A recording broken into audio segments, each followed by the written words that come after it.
Hello everyone दोस्तों, UP triple S C PET 2022 examination का official notice release कर दिया गया है। UP triple S C PET है क्या, इस वीडियो के अंदर हम यहाँ पे जानने वाले हैं। इससे रिलेटेड कंप्लीट डिटेल्स, यहाँ पे ऑफिशियल नोटिफिकेशन के बारे में भी पूरी कंप्लीट डिटेल्स इस वीडियो के अंदर हम लोग जानने वाले हैं। वीडियो स्टार्ट करने से पहले दोस्तों, अगर आप लोग किसी भी कॉम्पिटेटिव एग्जाम की प्रिपरेशन कर रहे हैं तो आप अपनी प्रिपरेशन अनअकैडमी प्लस या फिर आइकॉनिक के साथ कंटिन्यू कर सकते हैं। यहाँ पे आपको टॉप एजुकेटर्स के टॉप बैचेस मिलेंगे। सिंपली आपको या तो प्लस का सब्सक्रिप्शन परचेज करना है या फिर आइकॉनिक का, और दोनों की सब्सक्रिप्शन के ऊपर मैक्सिमम डिस्काउंट के लिए आप लोग पीएमवाईटी कोड का यूज कर सकते हैं। पीएमवाईटी कोड लगाने से आपको मैक्सिमम डिस्काउंट मिल जाएगा। चलिए आगे बढ़ते हैं गाइस, यहाँ पे जान लेते हैं और डिटेल्स यहाँ पे इस वीडियोस में। सबसे पहले बात करेंगे कि यहाँ पे पीईटी है क्या। तो गाइस, ये प्रिलिमिनरी एग्जामिनेशन टेस्ट होता है। जैसे कि यहाँ पे सेंटर में सीईटी यानी कॉमन एलिजिबिलिटी टेस्ट की बात की जा रही है, वैसे ही यूपी के अंदर यूपी पीईटी होता है, preliminary examination test. Last year से ही ये टेस्ट कंडक्ट कराया जा रहा है यहाँ पे। तो जिन भी कैंडिडेट ने लास्ट टाइम दिया था उन्हें तो पता होगा कि ये टेस्ट होता क्या है, लेकिन जो न्यू कैंडिडेट्स हैं उनके लिए गाइस ये जो टेस्ट है, आप यहाँ पे जितने भी एग्जाम होंगे यहाँ पे ग्रुप गा के अंदर जो यहाँ पे आते हैं, समूह गा के अंदर, तो उन सभी के लिए एक कॉमन आपका टेस्ट कर दिया है। जो आपका सीबीटी वन होता है या आपका जो टेस्ट वन होता है, टीयर वन टेस्ट होता है, वो सब यहाँ पे एक कर दिया है। तो अब आपको यहाँ पे सिंपली एक ये पहला टेस्ट देना है जिसको पीईटी बोलते हैं। तो अब यहाँ पे 2022 का नोटिफिकेशन रिलीज कर दिया गया है। इसमें आपके जो भी मार्क्स आएंगे वो आपके लिए पूरे एक साल के लिए वैलिड रहते हैं, उस डेट से जिस डेट पे आपका यहाँ पे रिजल्ट अनाउंस होता है। जिस भी डेट पे आपका रिजल्ट आएगा उस डेट से लेकर के नेक्स्ट ईयर की सेम डेट तक आपका ये जो रिजल्ट है वैलिड रहता है। इस बीच में जितने भी एग्जामिनेशन निकलते हैं उनकी आपको डायरेक्ट ही मुख्य परीक्षा देनी होती है। अगर आप लोग यहाँ पे क्वालिफाई करते हैं, उसके स्कोर के अकॉर्डिंग यहाँ पे आपका क्वालिफाई करते हैं, वो जो भी स्कोर देते हैं, अगर आप लोग क्लियर कर पाते हैं, आपका पीटी का स्कोर उतना है, तो आप फिर यहाँ पे उसका डायरेक्टली मुख्य परीक्षा देते हैं। तो गाइज, ये यहाँ पे पीटी का छोटा सा इंट्रोडक्शन है। अब बात कर लेते हैं यहाँ पे कि कब से कब तक आप लोग यहाँ पे पीईटी 2022 के लिए आवेदन कर सकते हैं। अगर आप लोग यूपी के रहने वाले हैं या फिर बाहर भी किसी और स्टेट के रहने वाले हैं, तो आप लोग अगर आप यूपी के अंदर जॉब करना चाहते हैं तो आपको ये टेस्ट देना जरूरी है। तभी आप लोग यहाँ पे सरकारी नौकरी के लिए फिर आवेदन कर सकते हैं, जो भी एग्जाम यहाँ पे निकलते हैं पूरे साल के अंदर।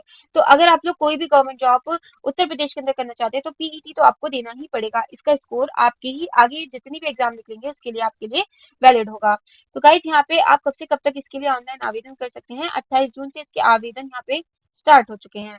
आप लोग 27 जुलाई तक इसके लिए आवेदन कर सकते हैं। लिखा हुआ है कि यहाँ पे आप लोग जो फीस वगैरह है या फिर कोई भी आपके आवेदन के अंदर संशोधन है, उसकी जो तिथि है वो यहाँ पे 3 तारीख है फीस जमा करने की, और आवेदन के अंदर संशोधन की जो तिथि है वो यहाँ पे 3 तारीख रखी गई है, 3 अगस्त।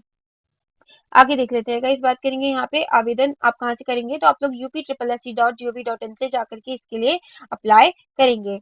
आगे गाइस, यहाँ पे ये भी लिखा हुआ है कि अब आपको डायरेक्टली, जैसे आप लोगों ने यहाँ पे एग्जाम दे दिया तो लिखा हुआ है कि द्विस्तरीय प्रणाली परीक्षा प्रणाली प्रभावी हेतु ये उत्तर प्रदेश द्वारा यहाँ पे आपके लिए स्टार्ट किया गया है, UP SSC द्वारा। और जो भी अभी मैंने आपको समझाया वही चीज है कि अगर आपको उत्तर प्रदेश के अंदर जॉब करनी है तो आपको ये वाला टेस्ट तो पहले देना ही होगा।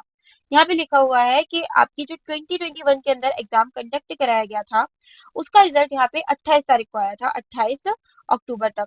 तो आपका वो जो रिजल्ट है वो 27 अक्टूबर 2022 तक वैलिड रहेगा, जिन भी कैंडिडेट से 2021 के अंदर पीटी एग्जाम दिया था। अगर इस बीच में किसी भी एग्जाम की कोई भी मुख्य परीक्षा के लिए आवेदन निकलता है तो आपका जो स्कोर है लास्ट ईयर वाला वो ही वैलिड यहाँ पे माना जाएगा। लेकिन इसके बाद कोई भी नोटिफिकेशन निकलता है तो अब जो आपका फ्रेश स्कोर आएगा 2022 का वो ही वैलिड यहाँ पे माना जाएगा। सपोज दैट आप लोग 2022 का फॉर्म नहीं फिल करते हैं तो लास्ट ईयर का स्कोर आपका सिर्फ और सिर्फ 27 तारीख तक ही वैलिड रहेगा, 27 अक्टूबर तक।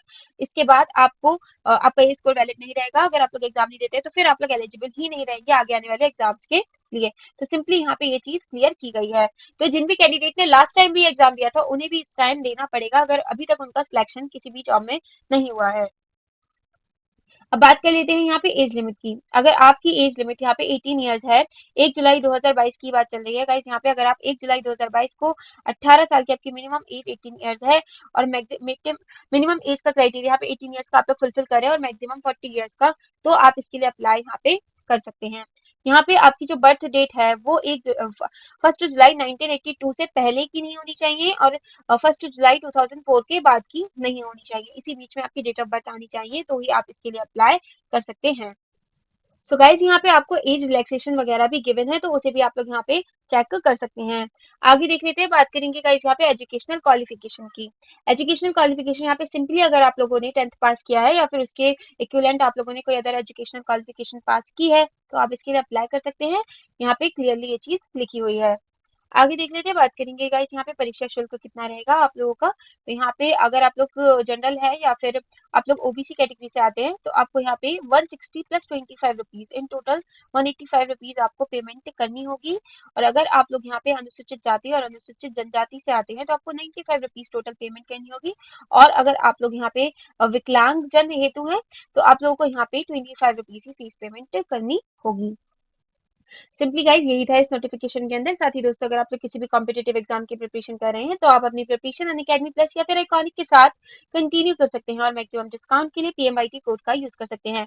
पीएमवाईटी कोड जितनी भी कैटेगरी से अनअकैडमी आपके पर उन सभी के लिए वैलिड है, whether it is UPSC, SSC, bank, railway, CDS, AFCAT, CAPF, state PSC, UGC, NET, IIT, JEE, NEET. अगर आप इनमें से किसी भी एग्जाम की प्रिपरेशन कर रहे हैं, तो अपनी प्रिपरेशन अनअकैडमी प्लस या फिर आइकॉनिक के साथ कंटिन्यू कर सकते हैं और मैक्सिमम डिस्काउंट के लिए पीएमवाईटी कोड का यूज कर सकते हैं। चलिए गाइस, फिर